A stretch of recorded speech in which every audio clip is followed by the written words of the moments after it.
Bonjour, je vais parler du tout dernier épisode de Arrow qui voit le retour de Roy Harper et un peu de Fia en Speedy, qui sont vraiment deux des points que j'ai aimés dans cet épisode. Sinon, c'est Laurel qui est revenu en ville, l'équipe de Arrow qui se rend compte que le responsable, le grand méchant, c'était Ricardo Diaz, qui contrôle quasiment toute la police, enfin une grande partie de la police, ils ne savent pas encore exactement qui, mais voilà, ils l'ont appris.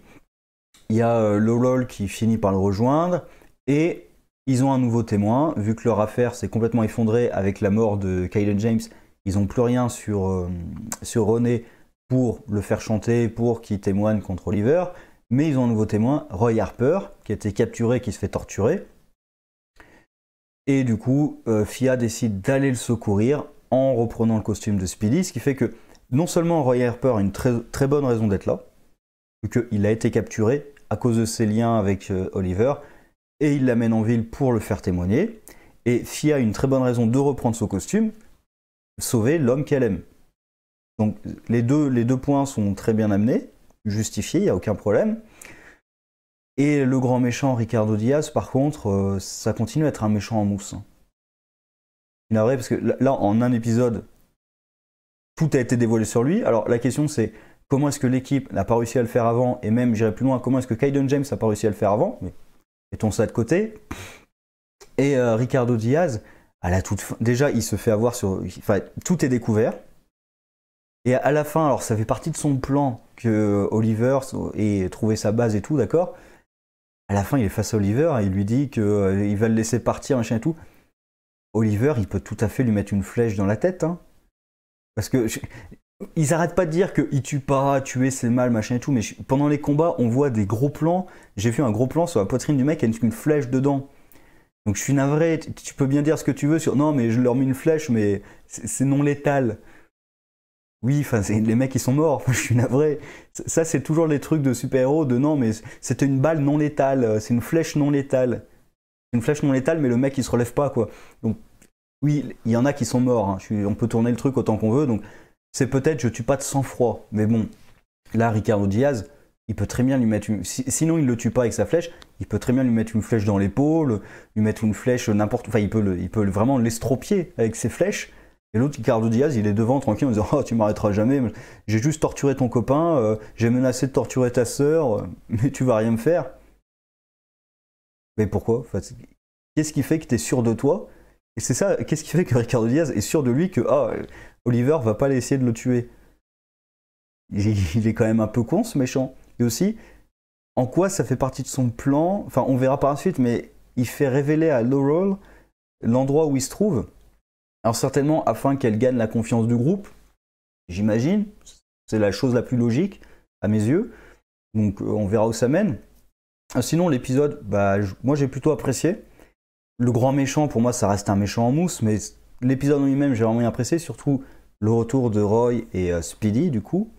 Le personnage de Laurel aussi, j'aime bien, parce que vraiment, même le spectateur, on peut croire à son parcours de rédemption. Elle essaie vraiment d'arranger les choses, et à la fin, on voit le SMS de, non, en fait, elle a rejoint Ricardo Diaz. Et du coup, en fait, jusque-là, on peut se faire berner comme l'équipe, parce que son parcours de rédemption, il marche plutôt bien. La question, c'est est-ce qu'elle va être vraiment entièrement du côté de Diaz? Est-ce qu'elle le fait juste parce qu'elle est un peu menacée, parce qu'elle a des intérêts à gagner, mais qu'en même temps, elle a envie d'être quelqu'un de bien et tout. Voilà, est-ce qu'elle va être tiraillée un peu entre les deux? Ou est-ce qu'elle va être, encore une fois, purement du côté des méchants? Ça, on verra. Je préférais que ce soit un personnage un peu plus tiraillé entre les deux côtés, parce que sinon, c'est pas très intéressant, quoi. Si c'est juste... si ça reste un peu l'homme de main de Diaz, je trouve pas ça très intéressant. Bref, bon épisode dans l'ensemble. En plus, l'équipe découvre quasiment tout ce qu'il y avait à découvrir. Donc déjà, quasiment toutes les réponses sont apportées. La seule question qui reste à découvrir à l'équipe, mais qu'on sait, c'est que Laurel travaille pour Diaz. Ensuite, il va falloir qu'il découvre qui dans la police est corrompu, qui n'est pas corrompu, machin et tout. Et aussi, une des raisons pour laquelle l'épisode est très bon, je pense, c'est qu'on ne voit pas la deuxième équipe. Alors, on voit Dinah, forcément, vu que c'est une flic, mais on ne voit pas la deuxième équipe, et franchement, ça fait du bien, parce que je ne les supporte pas. Et même Dinah, enfin là dans l'épisode, elle est pas trop conne, elle met de côté le fait qu'elle a envie de tuer Laurel, parce que sinon, elle irait la tuer carrément de face, quoi. Enfin, là, elle met ça de côté, et elle décide de travailler en bonne intelligence pour le bien de la ville et de la police pour enlever les mauvaises herbes. Très bien.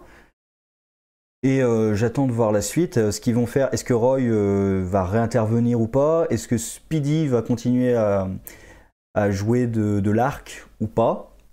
Ils ont mis en place un truc, j'espère que ça va pas un peu gangréner la suite. C'est Deagle qui estime qu'il devrait être Green Arrow maintenant, et ah mais pourquoi Oliver me laisse pas sa place? J'espère que ça va pas gangréner la série. Et Diaz, j'y crois toujours pas en méchant. Surtout son ring là où il se bat, parce que je pense que c'est pour faire référence à Richard Dragon. Déjà, j'aime pas du tout. J'essaie vraiment de dissocier Ricardo Diaz de Richard Dragon le plus possible. Donc, quand on le voit se battre, ça m'énerve parce que je pense à Richard Dragon et je me dis, mais pourquoi on n'a pas Richard Dragon? Ça m'énerve. Et donc, ce méchant-là, même d'ailleurs, à un moment, il y a un truc que Laurel dit qui m'amuse, c'est ah, il veut contrôler la ville ou un truc comme ça, je sais même pas ce que ça veut dire. Et oui, ça veut dire quoi contrôler la ville? Contrôler le trafic dans la ville? Oui, contrôler la ville, ça veut dire quoi? C'est ça l'objectif du méchant, c'est contrôler la ville. Bref, l'épisode était plutôt pas mal. J'attends de voir la suite. Le retour de la deuxième équipe, j'en ai pas envie, mais bon. Je pense que ça va arriver quoi qu'il arrive. Deagle, j'espère que ça va pas recréer un conflit entre Deagle et Oliver sur le fait de qui doit porter le hood ou pas. D'ailleurs, les deux peuvent le porter à la rigueur. Je veux dire, il y a Speedy, il y a Green Arrow. Pourquoi il y aurait pas, il y avait Dark Arrow, pourquoi il y aurait pas Deagle en Green Arrow aussi? Pourquoi il n'y en aurait pas deux? Je veux dire, à la limite, ils peuvent tous les deux le porter, ça pose aucun problème. Mais bon, c'est se battre pour savoir qui va porter le costume. Bref, sur ce, au revoir.